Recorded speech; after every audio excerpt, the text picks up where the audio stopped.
All right, what is going on, guys? It's Adam, aka Marf, and this is Marfoogle TV. We've got a ton to go over. Before we get into that, just remember you can find a full bibliography over on marfooglenews.com.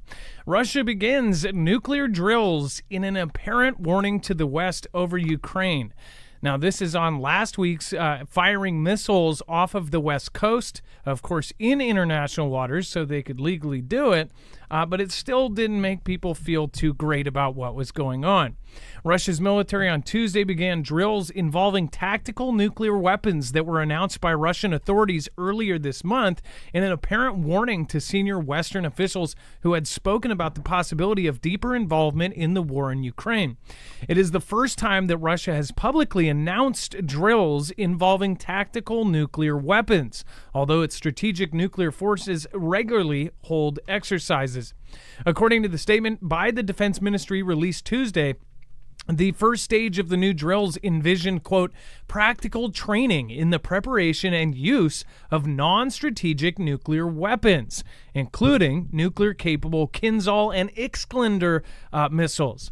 The maneuvers are taking place in the Southern Military District, which consists of the Russian regions in the south, including on the border with Ukraine, Crimea, and Crimea illegally annexed from Ukraine in 2014, and 4 Ukrainian regions that Russia illegally annexed in 2022 and partially occupies. Now, I just want to state that is, of course, they're talking about the areas that they are actually doing this in. Now, drills can turn into the real thing. Of course, it has been, I wouldn't say, predicted. Some have even prophesized, but it has been predicted that what could start off a huge event is a single tactical nuke, or it's not going to go mutually assured destruction, but a single tactical nuke or something goes off somewhere that it is such a big event, the entire world watches as this horrible carnage happens, and then, of course, everybody gets involved into a world war.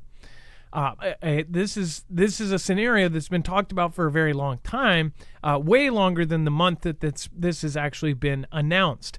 Of course, they've talked a lot about tactical nukes, and most people really don't care if it's tactical or regular. They just hear nuclear. But this is a very freaky thing as far as preppers. We look at this and go, yeah, well, we've been talking about this for a long time. But as far as regular people, this is the kind of thing that scares normies into saying, oh, that's scary. But is it really? Well, honestly, at this point, we're looking at kind of the whole world, not just a single party or a single country. So this is very freaky. We're going to talk about this and everything else that just happened in the last 24 hours. So stick around. You don't want to miss this show.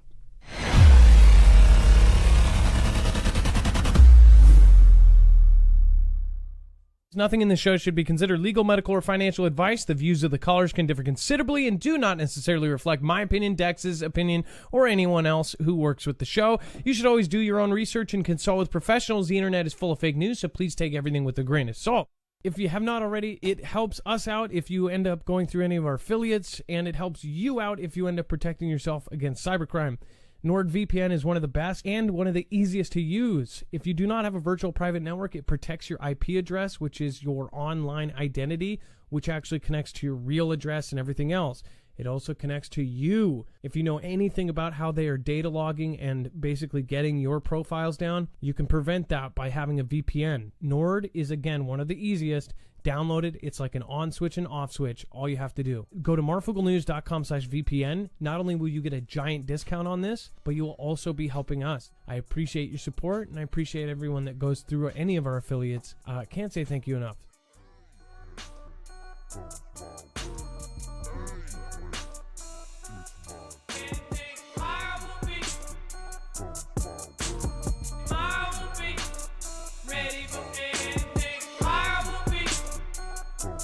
Tomorrow we'll be ready for anything, and that is the prepper's motto. I see a lot of people, one person said, I will be prepared, not scared.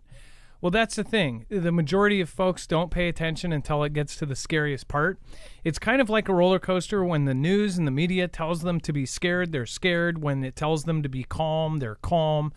Preppers always kind of stay in the middle. We're always paranoid of something happening. And as we saw, it was kind of, I thought that there was some kind of deep meaning to Leave the World Behind. And I can't tell you, that movie, something about that movie I think is going to be quoted for a very long time, even though some think it was kind of bad and how weird it was put together. First of all, the more you look into that movie, the creepier it gets. Like Sam Ishmael, the guy who made Mr. Robot. If you watch Mr. Robot, it's like, why is there some of this real world stuff being put into this? It was made by the former president, the executive producer, and his wife. Mr. Obama actually personally stepped in on that movie. So I do quote it a lot, but again, it has purpose. Where the gentleman who plays George, or GW in the show, in the movie, is talking to his daughter, and his daughter says, "Well, aren't you the one that says if you're not paranoid, then what was it? You're not paranoid, then you're not." Gosh, now it totally blanked on it. If you're not paranoid, then you're not doing it right, or something. I'll have to get the actual quote. But talking about the paranoia. And as far as preppers, people want to say that we're paranoid. It's the stigma that comes with prepping. Prepping in itself is looked down upon. Yet military preps every day. The government preps. They've given Congress satellite phones for these kind of occasions if something goes down, a nuclear kind of event. So they're not paranoid. But yet if we as civilians do anything prep related, then they're asking them to watch us. If we're getting prepped, then we're crazies. On the other hand, of course, we have gone through multiple disasters just in the last 10 years.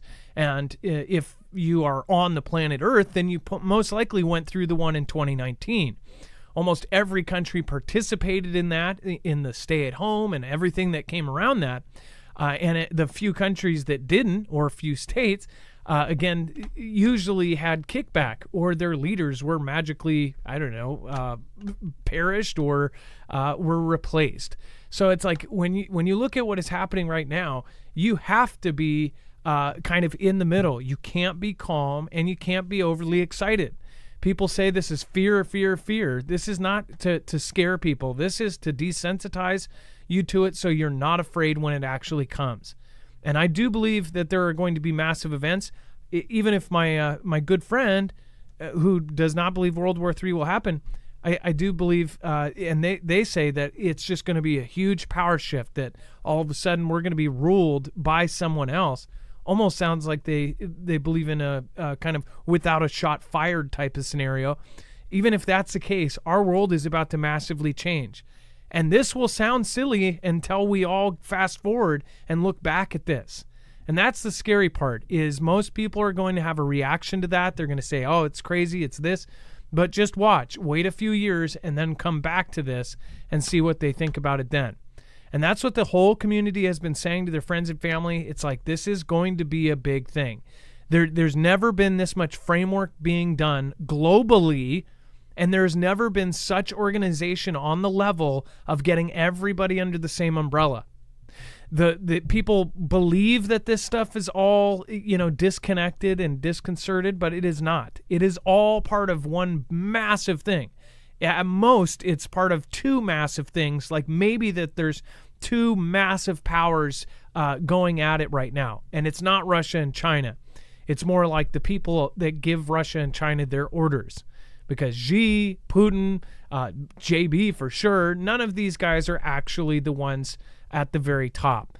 They answer to somebody. And that's the scariest part, knowing that, Xi has been in power for so long, Putin's been in power for so long. You go, how could they be answering to anybody? They are. Everyone is. And there's people with enough money that they don't have to be listed on Forbes. They have more money than you could ever imagine. When you have that much money, I would assume that there is nothing in life that you can buy that would bring you happiness. Those are the sadistic mofos, and I'm telling you, they're out there. Let's bring in my co-host / internet brother, Dex James. What is going on, and how are you doing today? Well, hello, Adam, and hello, Fugle fam. I'm doing just fine. I looked that quote up for you. What is it? Where'd it go? If you're not paranoid by now, it's probably too late. Thank you. And it was right at the tip of my tongue. And then, of course, when I go to say it to a couple thousand people, it just leaves. If you're not paranoid by now, then you're probably too late. So, and that says a lot. I mean, look at what the prepper mentality has been for years. Most of you have been prepping for years. Some of you are just getting into this, and don't panic if you're just starting off on your prepping journey. You have to start somewhere. There's a time when you woke up, and whenever you ended up waking up to this stuff, once you stopped hitting snooze, once that alarm went off and you woke up, you can never go back to sleep again. Once you took the red one, you could never go back, and that's the unfortunate part. And there's all sorts of craziness going on right now, but you have to keep yourself as focused as you can, keep yourself as happy, and have as much faith as you can that everything is going to personally work out for you. But understand, this world is about to change. It's about to get real crazy. Now, Dex, let's go over Microsoft's new AI-enabled laptops. Now, as far as the nuclear drills, did you want to drop in on that? Yeah, the one thought about this is the fact that not only they're drilling for it, I got to believe they're actually using them or bringing them there if they're not already there. So keep that in mind. This is also the opportunity to move tacticals and bring in that equipment. So it's now going to be in a position, if it wasn't already, to be fired. And we just keep hearing about it. We keep everything, by the way, there's a general theme of red, from the King Charles portrait to Taylor Swift performing in front of thousands. I just keep seeing red. It's red, just demonic colors everywhere you look. And of course, now you think of red, you think of Russia and China. It's like, there's a general theme of what's been going on right now. It's getting absolutely ridiculous how crazy our societies are getting. And I say societies because it's happening everywhere. It's happening in all of the allied countries. Everybody's going nuts right now. So that's why you really have to stay focused and just keep your head on a swivel and make sure you're prepared. Now, Dex, let's talk about the AI. AI-enabled laptops have a photographic memory of your virtual activity. So they're going to watch everything you do. Everything. This is the most insane thing I've ever heard. So it built under the idea that, this is going to make your life better. It's going to be a personal assistant. It's going to sort of learn what it is you're doing on the computer. And don't worry about privacy. We'll make sure that you can make sure it doesn't see anything you don't want it to see. I never trust the tech group when they say that. But they're rolling out in these new AI laptops by Microsoft the ability for it to basically screen capture every screen of every frame of your computer in perpetuity and learn from that. So it's going to watch everything you're doing. And this AI is going to learn from every single thing you're doing. That's like, who wants to buy that? I don't get it. I mean, yes, I understand the value of having this advanced technology, like create these awesome experiences for us and make things better or easier or faster or do things for us that we don't have to do anymore. That does sound great, but at what cost? And why would you give up the privacy on your computer in a way that you're just going to allow this AI system to sit there and scan every single thing you do forever and log it and learn from it? And some of the first comments obviously revolve around what people do in their own time with their computers. As far as that would be the least concern. I bet that's not even part of why they're, what they're doing with all of this craziness. Understand that technology like this, the more and more that they understand even your mouse movements. Dex, is it not true that websites can actually track where you put your mouse on the page? Like they know where you're clicking, where you hover, everything? Yeah, they already have technology that can basically screen record the website you're going to so they can see. And this is, they don't usually run this all the time because it's very expensive on a website. When I say expensive, it's very process intensive.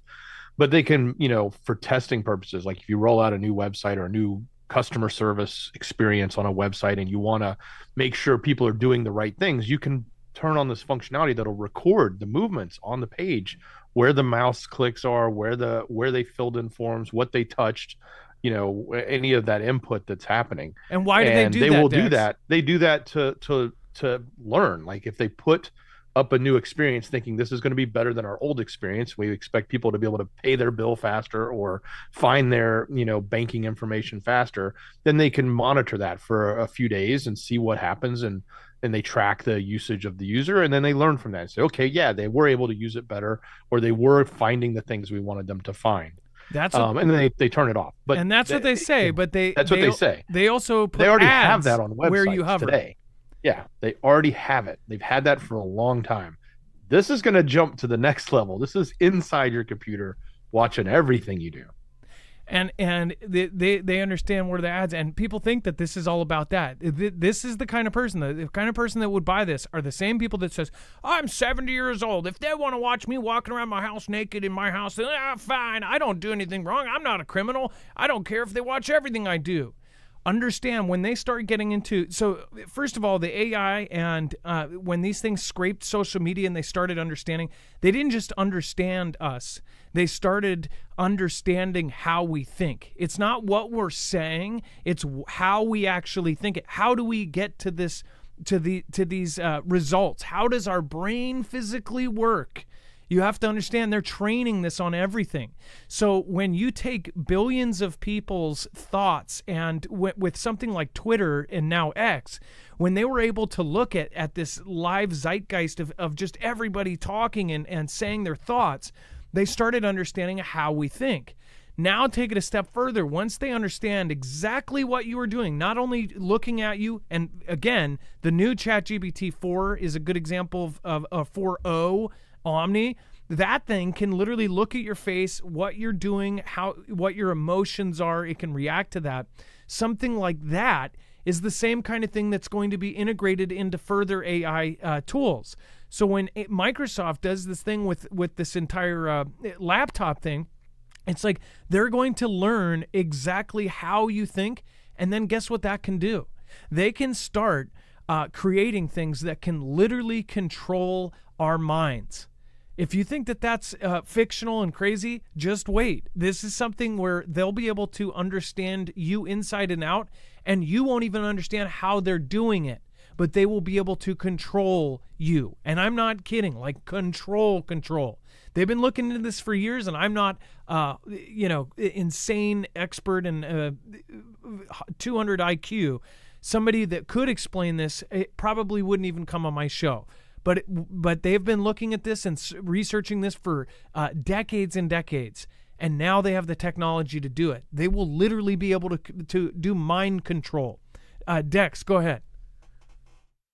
Let's not forget, Microsoft is the biggest investor, and brings a lot of the technology out of OpenAI into Copilot. So if OpenAI is now reading and allowing you to do a video chat where it can read your facial expressions and cue off of how your face reacts to the questions you're talking or asking of, or how you're interacting with the AI, this new Microsoft laptop, when it comes out, it's not just going to be reading your screen. It's going to be using that camera in there and giving that to the AI too, because they've already rolled that out. That's here today.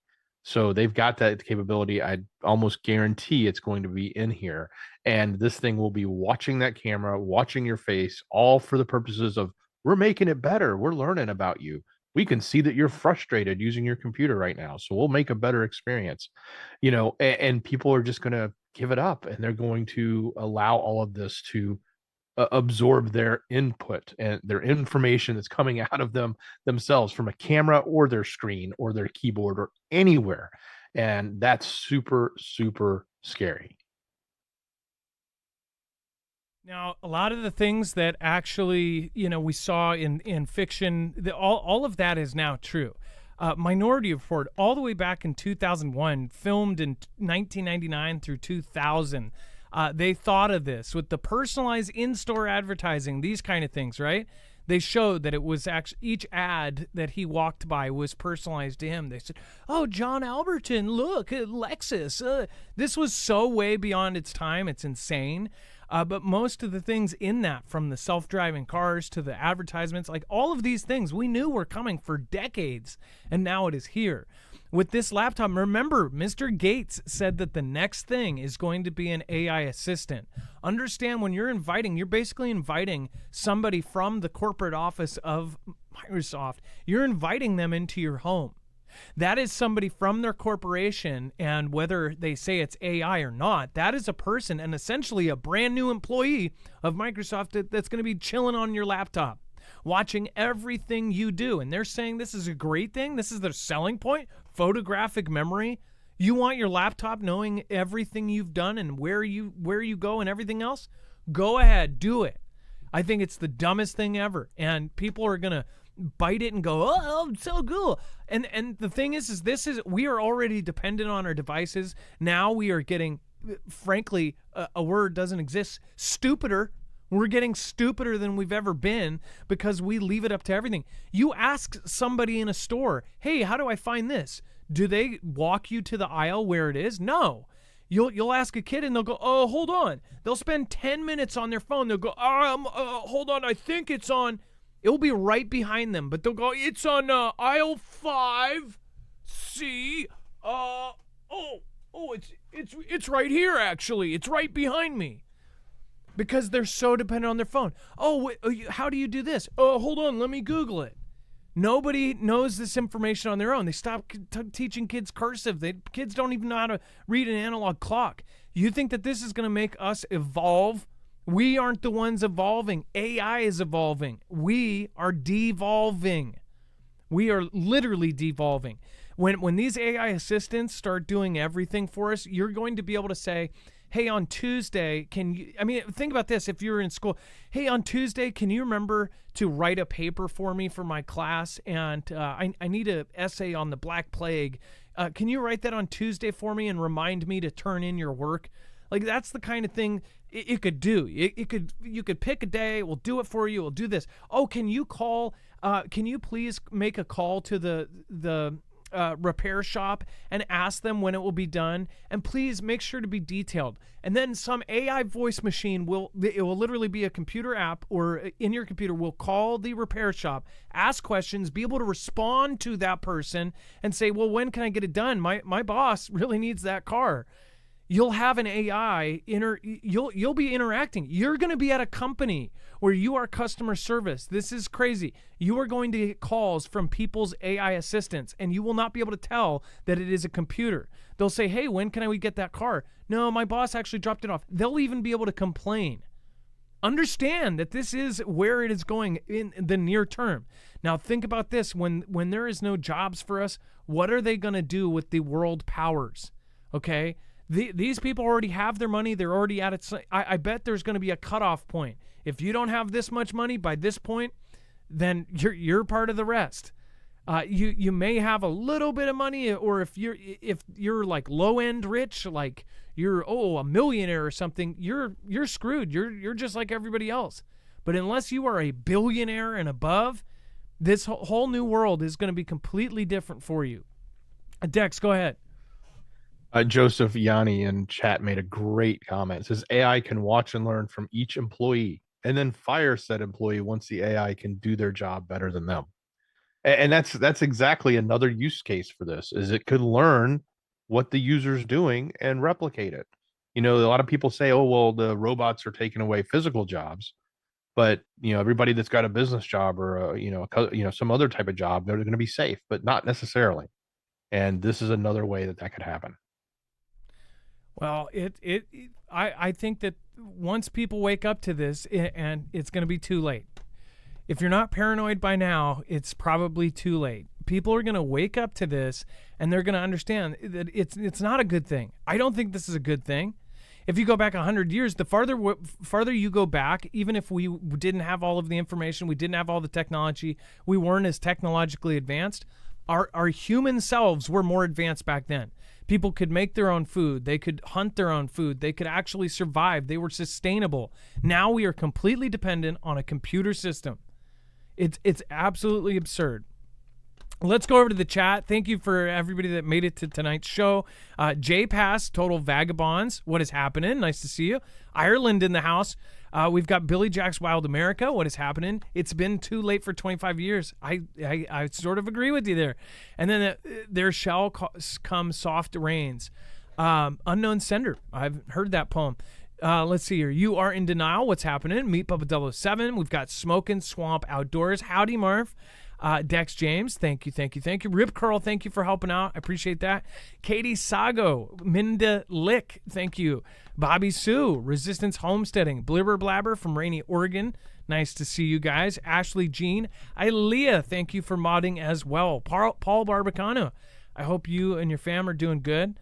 Nemesis Dawn, let's see here. Rand, The L Rocker. Every time I see the Rand name, I think of Rand Corporation. What is that, Spider-Man? Something like that. M. St. G, Koshel Cooley, and David Wad. Bobby Sue, nice to see you. M. Axe Murderer says, Hookie, didn't tell people. Fendabose. Days, Kaiser, what is happening? Susie, I'm not even going to try to say your last name. And then O'Donna Creations, nice to see you guys. Melanie White, Country Kind of Crazy. I love the name. Dale Val, Mary Gunn, and so many more. Thank you. Somebody said Marvelous Mods. That's awesome. All right. Marky Sparker. Thank you for being here. FJ Pass. Everybody that made it. Thank you. All right. Let's get on with it. State Department denies Iran's rare request for U.S. assistance after the deadly helicopter crash. For logistical reasons. Dex, do you want to go over why they denied it? Well, at a press conference Monday, the State Department spokesman, Matthew Miller, said that they were asked for assistance by the Iranian government. He said, we did make it clear to them that we would offer assistance as we would do in response to any request by a foreign government in this sort of situation. And ultimately, we were not able to provide that assistance. Pressed for more information, he said, well, we said we would be willing to assist if something that we could do with respect to any government situation. Ultimately, largely for logistical reasons, we weren't able to provide that assistance, he reiterated. I think the logistical reasons are they would probably have to go into the country. So we don't get much more information on that. He did say that it's a step that the United States takes recognizing that people have families and in no way at all undermining our fundamental view of the regime there and its crimes against its own people, blah, blah, blah. Part of the additional quotes of the questions they were asking about the human rights abuses. But nonetheless, they basically did not offer, or they offered, but said, we can't help you because we logistically can't help you. So I don't know what that really means because they didn't really tell us. So as far as the helicopter crash, I don't think it was an accident. My friend I just talked to thought that this was literally kind of a hand of God type of thing. He disagrees with there was a lot of chatter, but none of it can be verified if the weather was actually bad or not. As far as they say that there was information, the one guy that went viral, I guess, is somebody in this community that said that it was clear as day.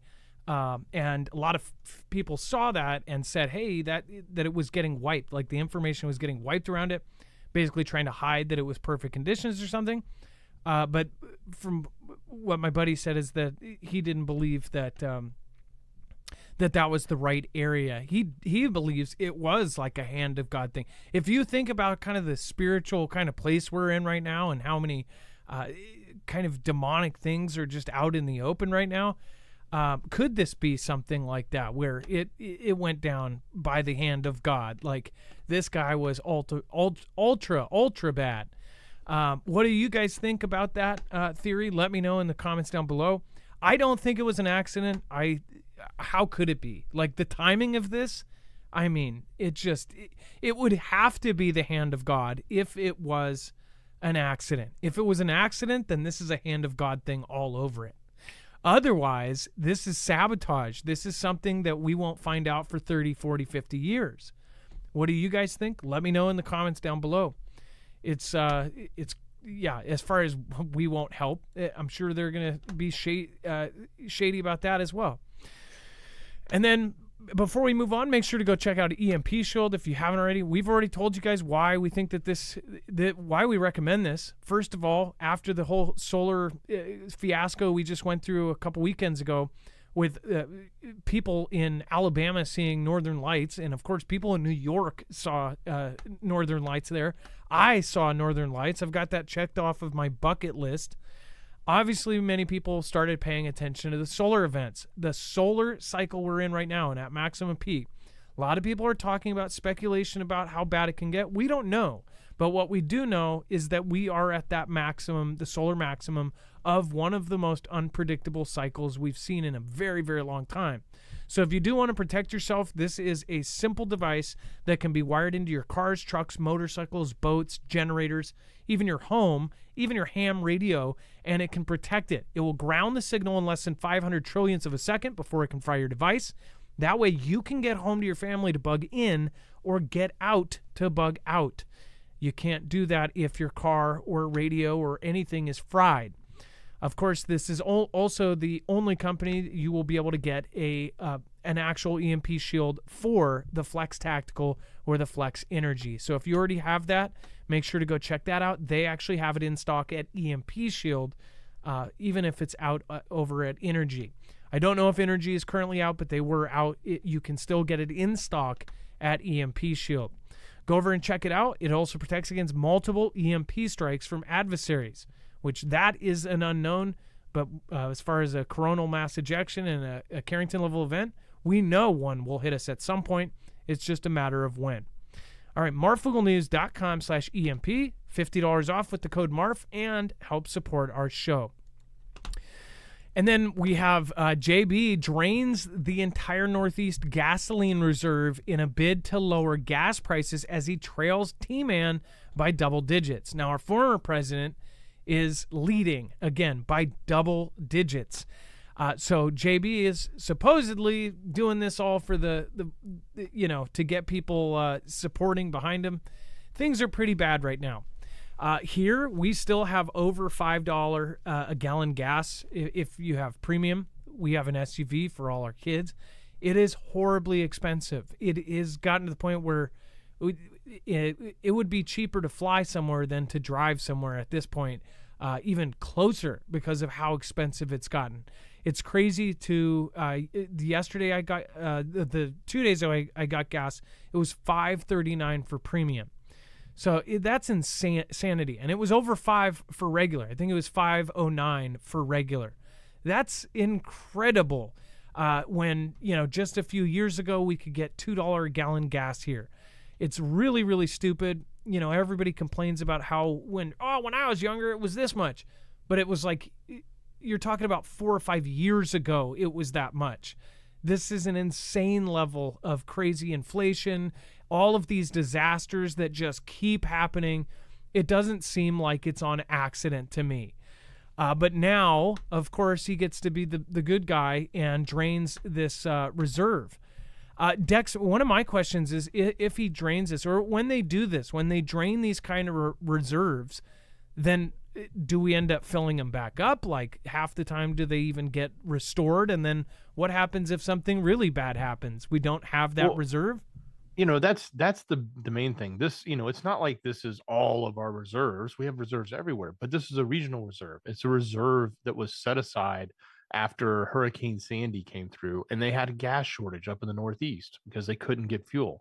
So they placed 1 million plus barrels of gasoline in this reserve area, and he's deciding to sell it off to lower the price of fuel.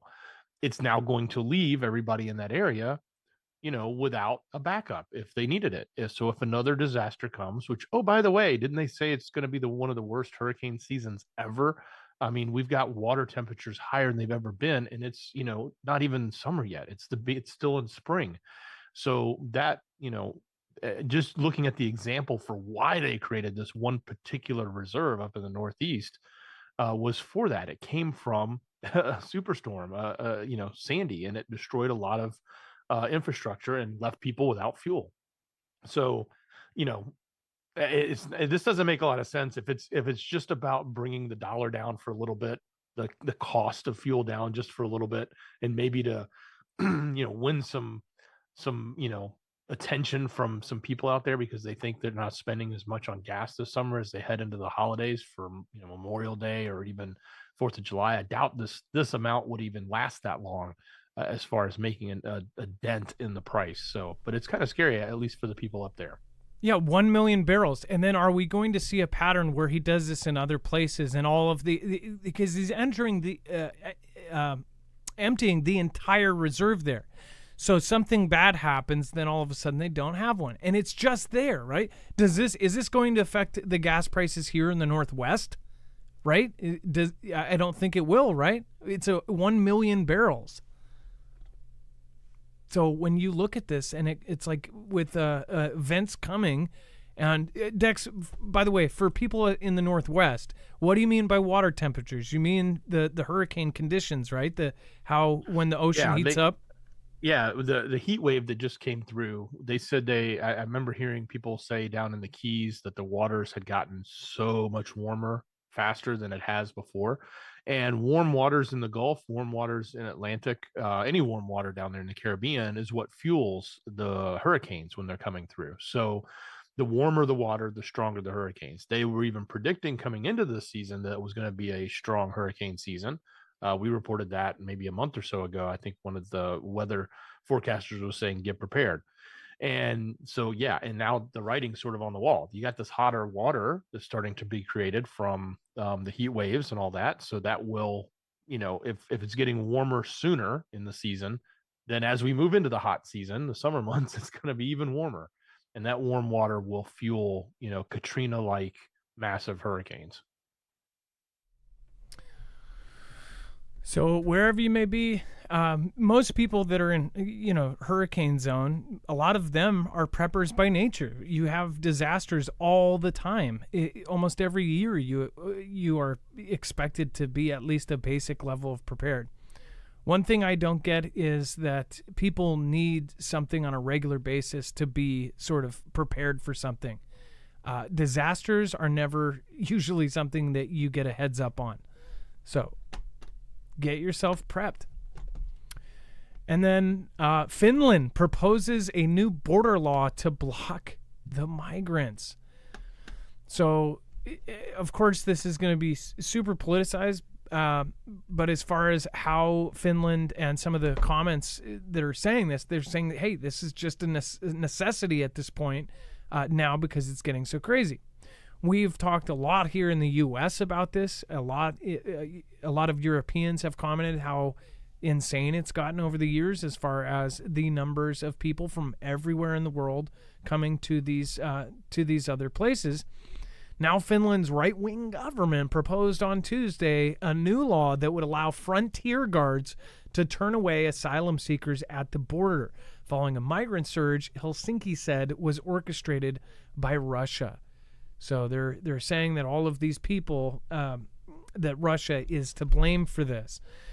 Prime Minister Petteri Orpo told reporters new legal tools were needed after the arrival last autumn of nearly 1,000 migrants without visas on its 830-mile eastern border with Russia. Man, could you imagine having 1,000 people show up? Dex, I think our numbers beat them out just a little bit. Yeah, I would. Yeah, we could probably. What is it? 5,000 is the number that per causes day. us per day to shut down. So, yeah. But look, let's not forget. We just reported. I want to say it was about 5 days ago or 4 days ago that the leader of the Hez out of Lebanon area threatened to open the sea, and that was the quote, and that was to basically flood Europe with migrants. And they were basically telling everybody, hey, get ready. We'll send everybody up. And when you look at the alliances, there's only two. There's one side, there's the West and the rest, right? And if you look at what Russia's been doing to Finland, as they're claiming, Finland is claiming Russia's doing to them, which is an orchestrated pumping of migrants into their borders, it makes you wonder if all of this wouldn't be interconnected. Yeah, and as far as here in the U.S., our numbers are just absolutely insane. 5,000 per day was the suggested level when we start shutting down. It's like a system. You have a system in place. If it's already overwhelmed, what happens when you add thousands and thousands and thousands, hundreds of thousands, not millions? So I could see, and it's just crazy looking at kind of comparing. Finland is setting this up because of numbers like that, whereas here they're flying 200,000 in on private flights. It's pretty insane. And then World War III is imminent without Ukraine, historian predicts.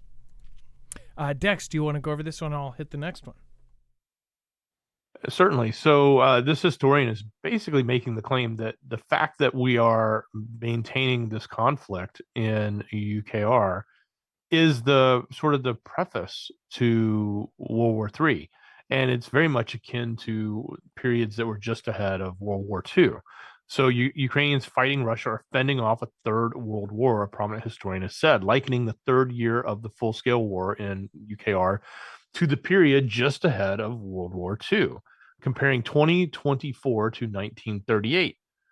Timothy Snyder, Yale University history professor specializing in Eastern Europe and the Soviet Union, said Ukraine was comparable to Czechoslovakia, the quote, that has chosen to fight.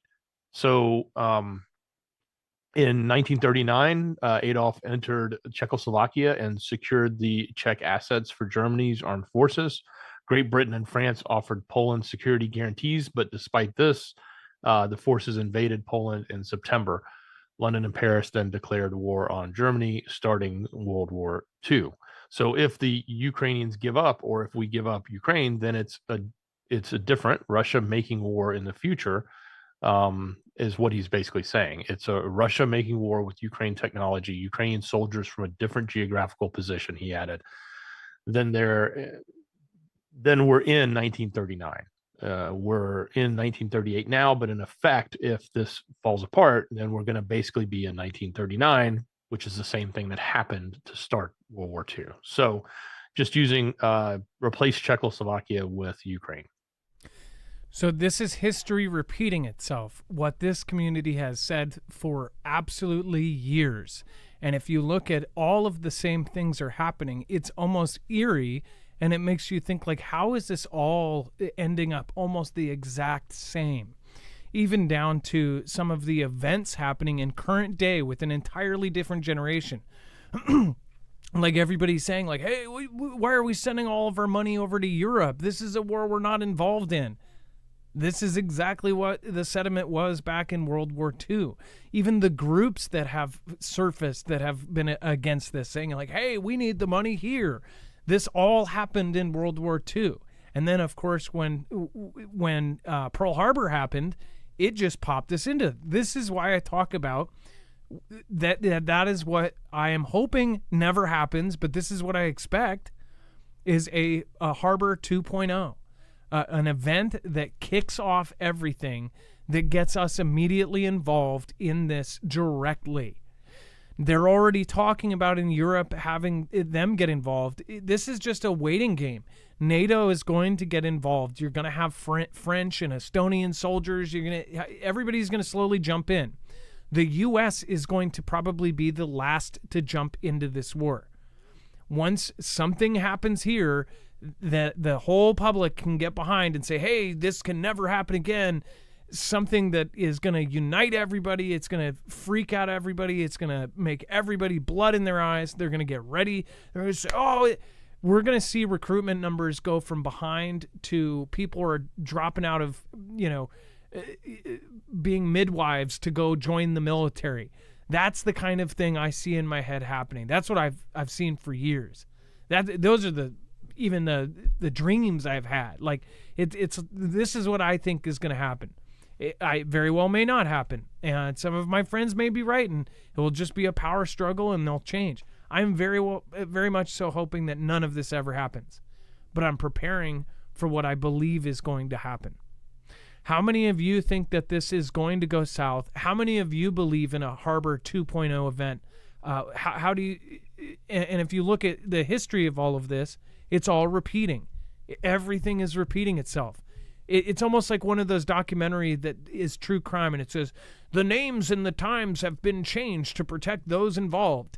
It's almost like they're just rearranging things, the same playbook, over and over again.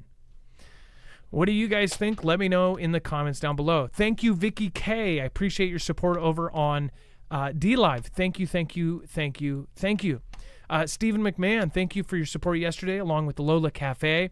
Meat Bubba 007, thank you, says Rand Corporation is from the Iron Fist. Shout out to the mods. I think it's from both, actually. And I remember watching Iron Fist, and you are totally right. Rand Corporation was the evil one from that. Shout out to the mods, Dex and Marv. Hey, nice to see you. And Meat Bubba 007, thank you. Bubble Wrap Still Pink, driving through a tornado. Thanks for all the Marfoogle news. If we get sideways tonight. Bubble Wrap, I'm praying for you to get through all of that. I know that a lot of folks are affected. We're going to talk about the tornadoes here in a minute. One of the largest record-breaking storms is now going on right now. It's crazy. Alan Brooks says, thank you. Well, thank you. And salute. Thank you so much. Sweat Ministries, Amerigeddon scenario. Also, President of Iran dead on Pentecost biblical feast. I don't know how I missed it. Not sure if there's any significance to it, though. Pentecost biblical feast. So on the same day that I missed that as well. So I actually don't. Dex, do you know what the Pentecost biblical feast is? I do not know what that is. No, I don't know it, but obviously it was on that same day. Huh. Sweat Ministries, very interesting. And then, of course, Stephen McMahon, thank you. Of course, Richard Koschmeider, Stormhawk, Susan, thank you. Janice Chapman, thank you. Carol, thank you. Genius by Birth, I appreciate you. I used to be in the library. Nevitz, Wages World, Poppy Bjorn, Carl Mosher, and Craig Alicious. Thank you, guys. And if you haven't as well, make sure to go check out Wages. Wages was just doing a live on that storm as well, if you want to see that coverage of it. All right, and then the point there was the Museum of Jellyfish. That's funny. Dex, former NATO commander, warned White House Afghanistan pullout would go very bad very fast. So they knew. Yeah, they knew. He sounds like he had it right to begin with. So a former NATO commander of U.S. forces in Afghanistan testified to Congress last month that he advised the current administration that a full withdrawal of troops from the area would go very bad very fast. Retired Army General Austin Scott Miller told members of the House Foreign Affairs Committee, and this was it was transcribed in the interview, that going to zero, troops present would have left the Western-backed government in Kabul vulnerable to Taliban offensive like the one which overran the country on August 2021. My recommendation was that we retain a footprint. I could not rule out the need for a surge down the road to protect forces, but at the same time, I didn't necessarily think it was most likely. So basically what he's saying is, as an expert, he told them, and he's now testifying that he told them, don't do it this way. Like, we have to have forces there. We can't just pull everyone out and then expect it to be fine, because what would happen is it would collapse. And well, basically what we did was we pulled everyone out and then it collapsed, and we lost, unfortunately 13 soldiers, but countless other people that got hurt. And there's probably many people that aren't going to be listed as U.S. forces that might have been contractors or others that also would have perished in that. It was and never mind the amount of equipment we left behind, which is now basically civilians. Lots of people, or lots of bad guys, have been picking up all that equipment and they're transporting it everywhere now. $700 million worth of tanks. We got to see the lovely footage of terrorists essentially learning how to fly. What was it? Was it Apaches? Or I think it wasn't Apaches. It was it wasn't Chinooks. It was Blackhawks, Black Hawk helicopters. They were learning how to fly them, fully armed. There was Humvees. There was $700 million worth of equipment and weapons and vehicles all up there. I still don't understand. What was this actually for? Was it just so they could tout, oh, we're completely out? What really happened? Does anybody have a theory on that? Like, why did they do it the way they did it? Obviously, if we know now, which it always comes out later, people were recommending, experts in their ear were saying, this is not going to work out well. It's going to end badly. Why did they do it the way they did it? What was their reasoning back then? I can't even remember the news coverage of this. Like, why did they say they needed to do this so quick? After 20 years, understandably, everybody supported just getting out of there. But why did they do it in such a stupid way? Dex, go ahead. Well, I mean, think about it. They depleted, or in this case, they left behind a whole bunch of equipment that we could have kept. And it would have cost us money to bring it back, but we could have kept it. We would have needed it. And then what did we do after this? We just sent all of our equipment that we still had into UKR, and we sent every bit of it, and we just keep doing it. So everything we've done from that point forward has been like, let's just dump our military and our equipment at least. And that's very unfortunate. It's like if we could have reevaluated if the UKR was right down the street, it's like we could have used all of that equipment. We could have sent all of that to them and still be in the position. But instead, we left $700 million worth of gear there, and we're giving all of our extra stuff to Ukraine. Where does that put us? How can we possibly be producing and doing all this without a huge cost? Even if we're doing it and we are remanufacturing all this stuff and building, it seems like the people that really come out on top is the people with stock in Boeing, Northrop Grumman, Raytheon, and of course General Dynamics and all of these companies. Those are the people that are making astronomical amounts of money, literally in some cases. Heck, Boeing, I'm sure delaying this thing is costing billions of dollars, delaying this literal spaceship thing to try to compete with SpaceX. It's like just this money is just flying out. And we're wondering why we're paying $5.50 for a gallon of gas. It's insane. What do you guys think? Let me know in the comments down below. Thank you very much. All right. And then Singapore Airlines horror as one perished and 20 more injured after a flight plunges 6,000 feet. So not too many people are really wanting to fly right now, that's for sure. As far as the Singapore Airlines flight, at least one passenger perished and 20 more were injured on board a Singapore Airlines flight from London Heathrow. Chaos unfolded on Singapore Airlines flight SQ321 when turbulence caused it to plunge 6,000 feet and then divert to Bangkok in Thailand. The Boeing 777-300ER departed Heathrow on Monday, about 1 hour and 30 minutes from Singapore Shanghai Airport. It said when the crew declared an emergency. The plane registered as 9V SWM subsequently landed at the Savarnblum International Airport, where it made an emergency landing at around 4 p.m. local time. First pictures inside the cabin show food and drinks strewn all over the cabin floor with what appears to be a person under the blanket in a corner. So when this hit, I'm assuming it shook somebody literally out of a movie, broke their neck or something, and went. It said that people hit their heads on the baggage claims overhead and dented it. So people hitting it so hard that the overhead baggage was actually dented. It says they hit the places where the lights and the masks are broke straight through it. So this was like straight out of like an office building where somebody's head goes through the roof. That's literally what happened. Upon landing, the plane was attended to by waiting, and then they took the dead person and they put him in the corner and covered them with a blanket. Like, what is going on with all of these weird events going on around almost every Boeing plane?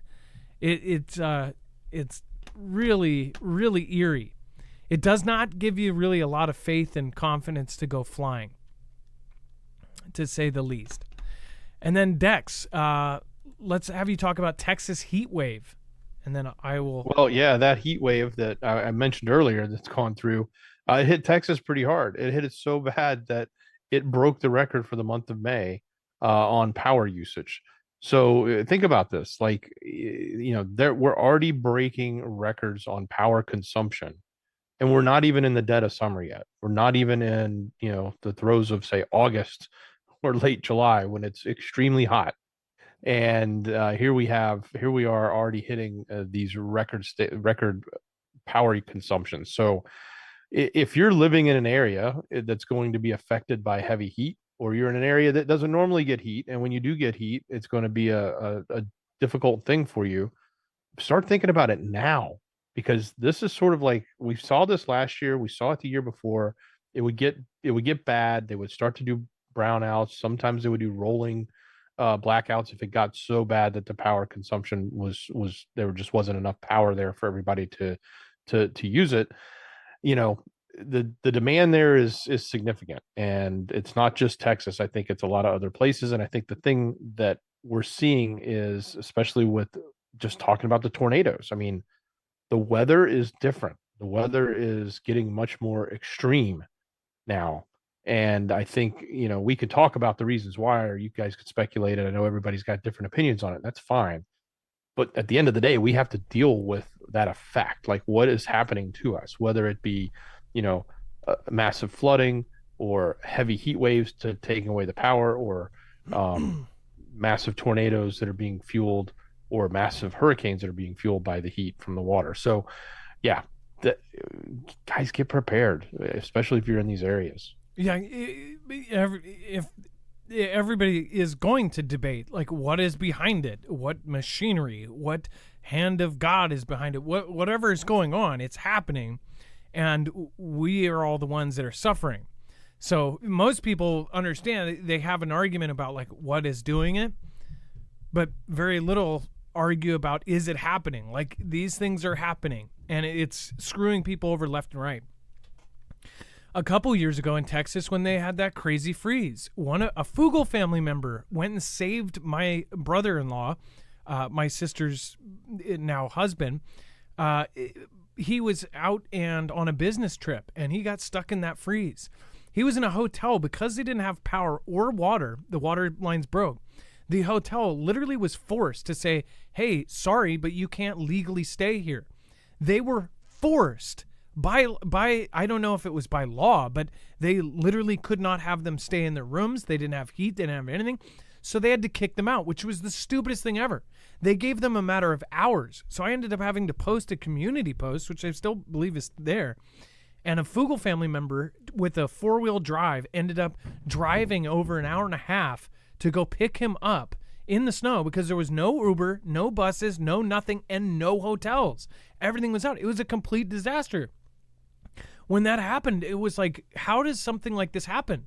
You think like, oh, if you're in a disaster like this, that the hotel is going to put you up in a lobby or put you here. They literally put them in the lobby, and they said, you've got a couple hours. We really have to have you leave. Everyone from the hotel was sitting in the lobby trying to figure out where they were going to go, and they could not stay there. I don't know. I think that like a hotel like that, it's like, but what decision did they have? Could you sue them for that? Because it's an act of God. I'm sure their insurance company would say the same. They could not have them stay there. I thought that was so crazy, and it made me think, like, if I'm on a vacation somewhere at a hotel, if there's a major disaster, what ends up happening? This is why people have go bags. This is why people have preps on them when they go on trips. I mean, he got screwed. If it wasn't for that Fugel family member, and by the way, there were multiple people in the Fugel fam that offered to do that. If it wasn't for that gentleman, my brother-in-law, I don't even know what would have happened. He could have died in the cold. I just wonder what would have happened if he couldn't find somebody to pick him up. If there really was no option, would somebody from the hotel would have taken him back to their personal home? It sounded like they were trapped too. It's like we don't think of these things until they happen. It seems like Texas has just been going through one thing after the other. Let's see here. Heavy equipment, snow shovels used to clean up hail piled knee deep in small Colorado City. Before we talk about that, I do want to remind you guys, make sure to go check out Energy. This is exactly why we've talked about this for a very long time. If you don't end up having power coming from a main source, then you should probably have your own. If any kind of disaster, whether it be a local or regional power outage happens, or it's a major SHTF, then you should probably have some sort of generator. As far as our recommendation, you should definitely go check out the Energy. This is one of the best expandable modular solar generators out there. You can turn it into whatever you want. You can add whatever features you need, and you don't need to take with the features that you don't with you. Again, it works like Lego. You just add a brick if you want UPS. You add a brick if you want a rapid charger. You add a brick if you want more places to plug in solar panels. You can actually triple the amount with, again, the supercharger. This thing is absolutely awesome. If you don't know much about solar generators, then I'd highly recommend you go look at their website and just learn about it. Again, this is built like a tank, and in fact, it is Army strong. This thing just won the STTR Phase 2 contract, and it is going to be shipping out with the U.S. Army. So they picked it for a reason. They don't care about it being pretty or if it can take selfies. They only focus on if it turns on every time, and it does its job. So that is one thing I know that this can do. Again, the only downside with this, and this is my only downside, is that you have to wait. There is a waiting list for this, so make sure to get your name on one as soon as you can. marfooglenews.com/energy, INERGY, and make sure to use the code Marfoogle. Again, that will save you a lot of money, and it will help our channel at the same time. Either way, though, it will give you unlimited power. It's silent. Nobody is going to hear you have it, and you don't have to store harmful fuels. Now, if you have a gas-powered generator, even better. If it would be best if you had both, and some say that you might even want to have a gas-powered generator before you have this. Either way, I would highly recommend getting yourself a generator in any form. All right. And next, let's talk about the heavy equipment and snow shovels used to clean up hail piled knee-deep in a Colorado City. Back to weird weather, right? So it was literally the scene as if they had massive snowfall. So when you see this picture, it's unreal. But residents in a small town in the northeastern Colorado were cleaning up Tuesday after hail the size of baseballs and golf balls pounded the community, with heavy construction equipment and snow shovels being used to clear it up. That's how big it was, piled knee deep the night before. So, we've seen a few instances of this in the past. We've covered like Mexico or some strange odd places that just got covered with hail on the ground. We've seen it a little deep, but I don't know if I've ever seen it knee deep. I can't remember I've ever seen this much hail in one place. And again, talking about this weird weather phenomenons that are happening right now, I know there's a lot of speculation as to what's behind it, but ultimately we're the ones dealing with it. So what do we got to do? What do we need to do to be prepared and think about that? But yeah, in this scenario, look, you can't. There's not much you can do. I mean, every car window in town was shattered. Probably every paint job or car itself is hail damaged when you've got golf ball size and baseball size hails coming down that are end up filling up, knee deep. So yeah, I could only imagine the insurance claims that are going to be going on in the small town, as well as all the roofs that are going to be needing in repair. But certainly a strange event, and it's not something you see every day. Mexico was, I think, as high. That one was really, the reason I remember is I remember there was a semi-truck, and it was up to the window on the semi-truck. That one might have even been worse. But it's so rare to see. This isn't snow. This is hail. How much hail do you have to have it up to your knee in hail? Gosh, I mean, imagine how painful that would be being out in that. Even if they were small hail, and apparently some of these were huge chunks. It's like we're living in the day after tomorrow. What do you guys think? Let me know in the comments down below. Have you ever been in a hailstorm like this? Give us your experience. Comment it. And then let's see here. We've got Darren. Thank you so much for joining us. Sweat and Ministry has an explanation. Pentecost is the fourth and last spring feast of the 7 feasts of trumpets is next. Okay, that is awesome. Thank you, Sweatham. And then Harbor 2.0, but worse, says Sweatham Ministries. Yeah, well, worse than Pearl Harbor? Yeah. I think today would have to be something massive. And especially something that there will be no, if something like that happens, it would be where there's no debate. People aren't questioning. It's not a regional or smaller thing where people are deciding if they are really, it's going to be massive. Something just incredibly big. That's what I think is going to happen. And that's the event I could see getting the U.S. immediately involved directly. And and sadly, if it's how I think it is, then it would be planned. And that's part of the trap to split us up and to separate our military. And then 2 sets of earthquake swarms have hit California. What is going on along the Mexico border? Well, so as you guys know, I've followed a lot of the earthquake activity for a long time now. In my personal life, I follow it because I live in Washington, where we have the Cascadia subduction zone. Still not known as much. Many people don't know about the Cascadia subduction zone as many people know about, say, the San Andreas fault line. But Cascadia subduction zone is far worse. So much more worse. But as far as California goes, the San Andreas, nobody truly knows exactly what it's going to look like when the whole thing goes.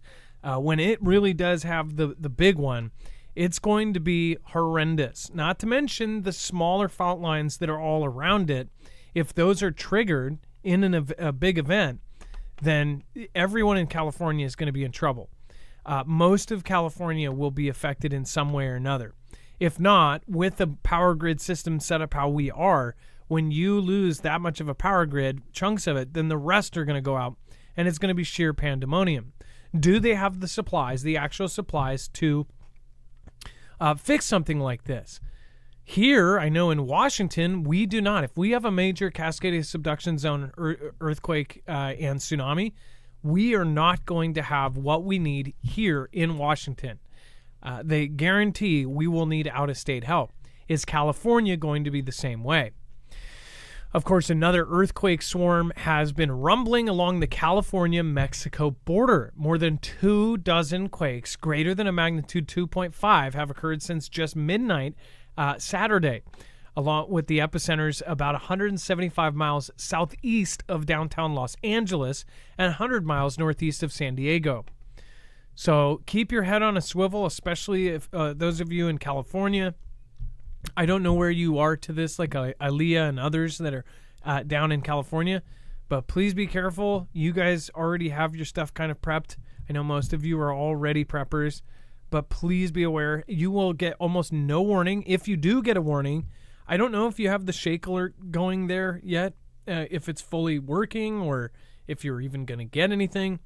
But understand that the most likely scenario is you're not going to get any warning. So make sure to get touched up on what you could do in an earthquake, what you should hide under. You might know outdated information, like, everybody knows go in a doorway, or some people even say go under a strong table. Really know your area, what kind of fault line you are near. If you're also know the timing. If it goes over a minute, you are in serious trouble. If you have a watch on, look at that watch. If you're somewhere you think is safe and it goes over a minute, then you need to figure out something quick. Like, you need to get away from power lines, windows, and if you're on a multi-story building and you're on the bottom, if it was me, I can't give you advice, but I would get the hell out and I would get it to an open field or somewhere away from power lines. Because it is going to be a much bigger one. If it's more than a minute, then it's over a 7.0. The time, the bigger it is, the longer it lasts. Yeah, a 9.0, which we are expecting here, will be close to or over a 5-minute earthquake. And then the fun happens. After the 5 minutes, within 15 minutes, we will have a tsunami coming towards our shores. Places like Ocean Shores and West Point will be underwater. Pretty insane. All right, and then seismic storm hits Italy's Campi Flegrei super volcano with strongest earthquake in 40 years. Dex, so earthquakes aplenty right now.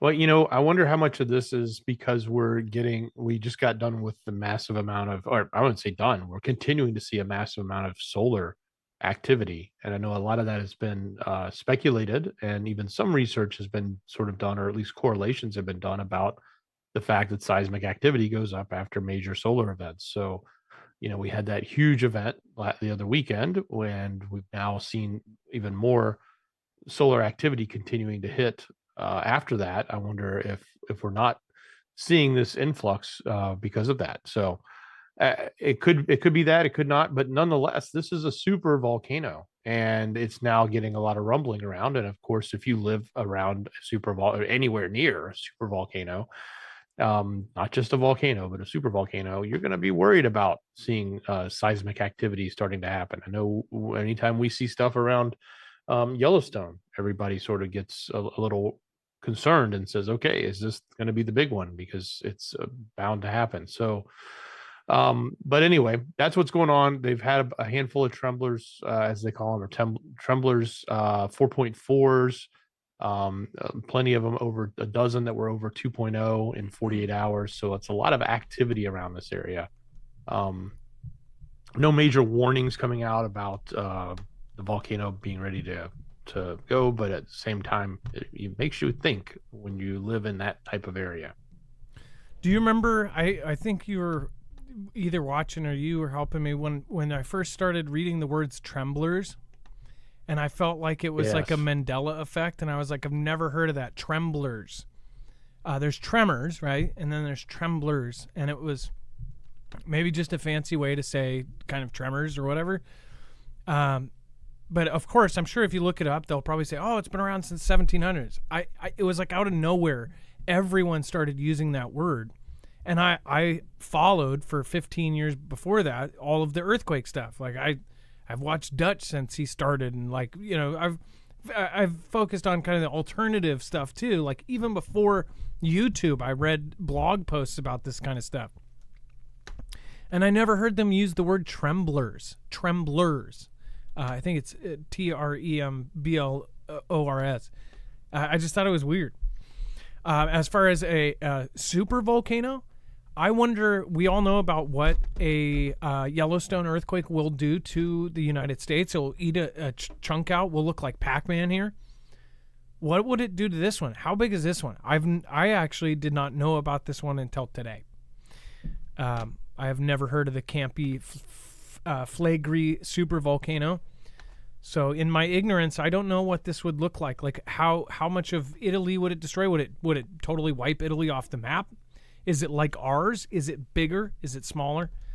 It's these are questions that I'm going to answer myself, because I'm going to go look it up.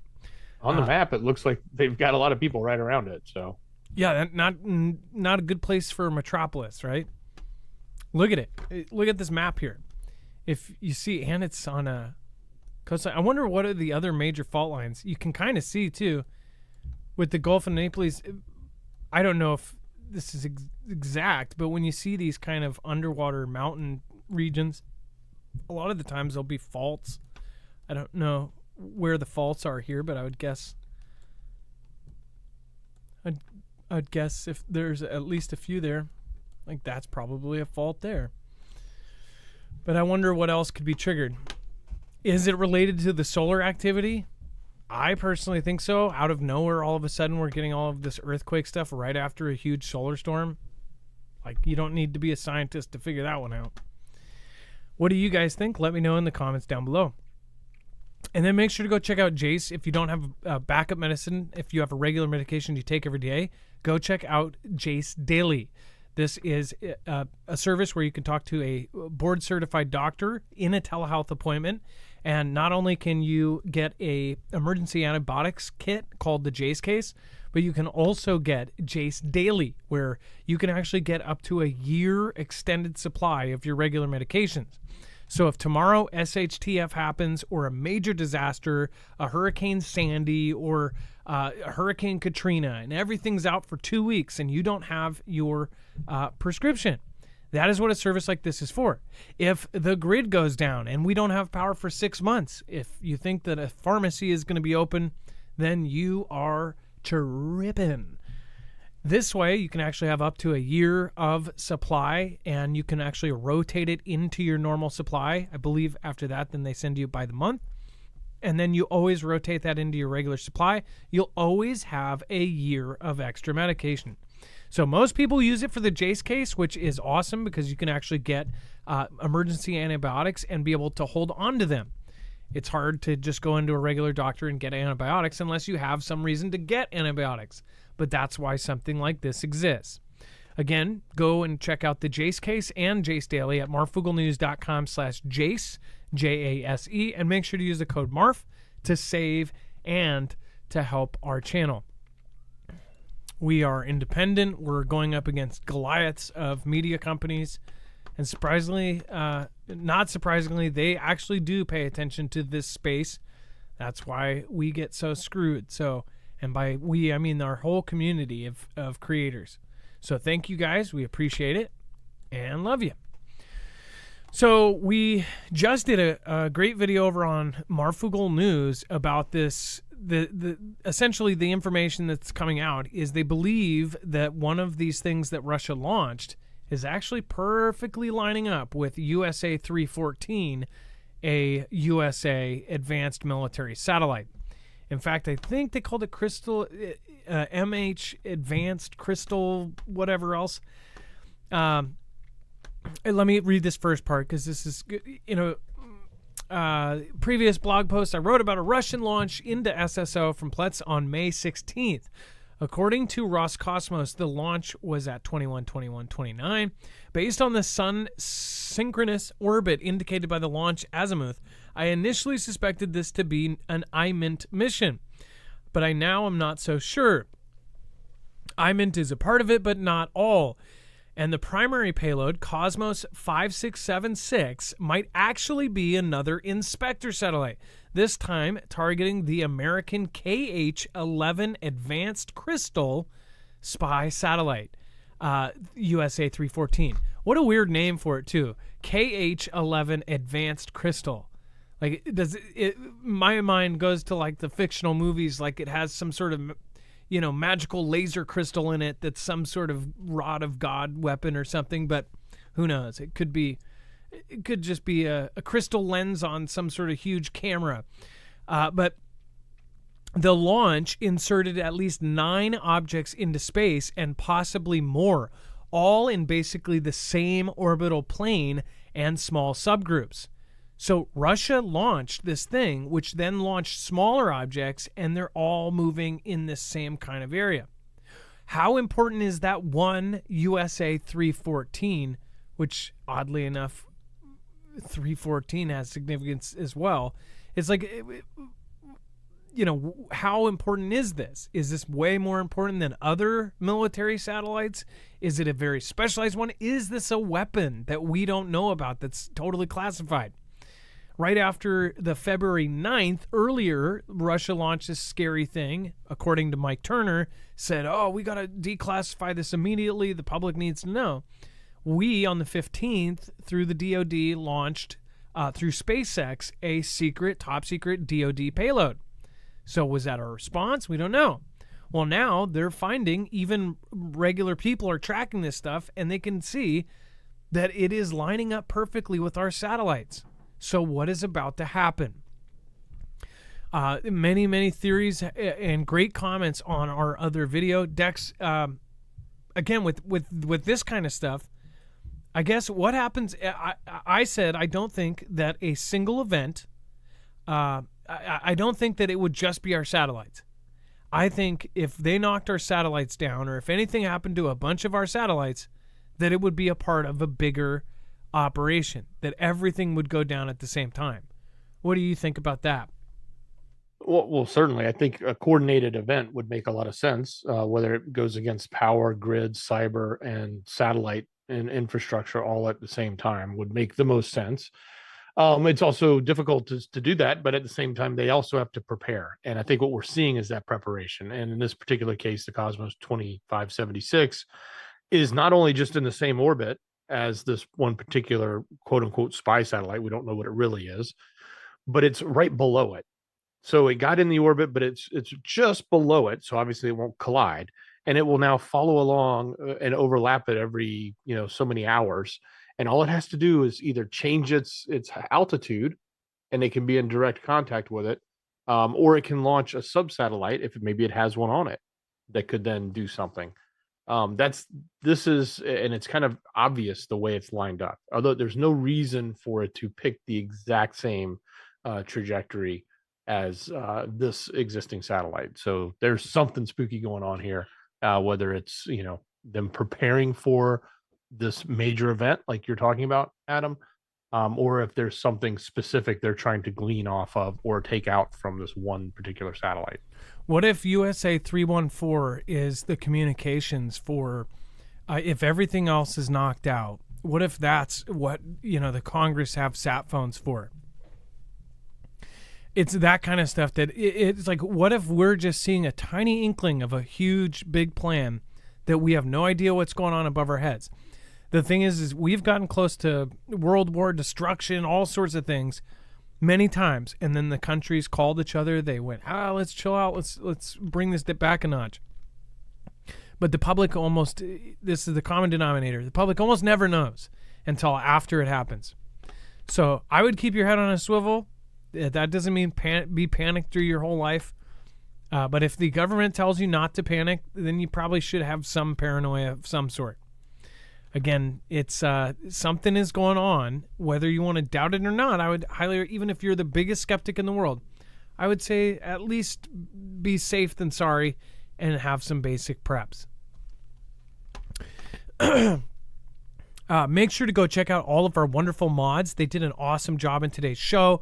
Go over to marfooglenews.com/friends to find folks like Bones, Chance, CJ, Bad Crumpet, Jammer1, Lisa R. Hall, Rip Curl Readiness, RGL Harris, Ilea, Trinity, Red or Blue Pill, Hi Ho, Kermit the Frog here, and of course Wages World. Big thank you to Ilea and Rip Curl, of course Jammer and Chance.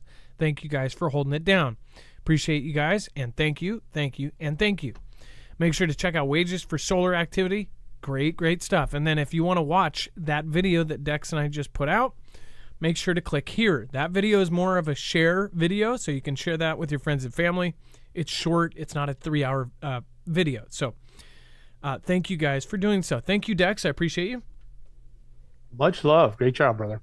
All right, you guys, have a wonderful night. I hope that everyone has a blessed day tomorrow.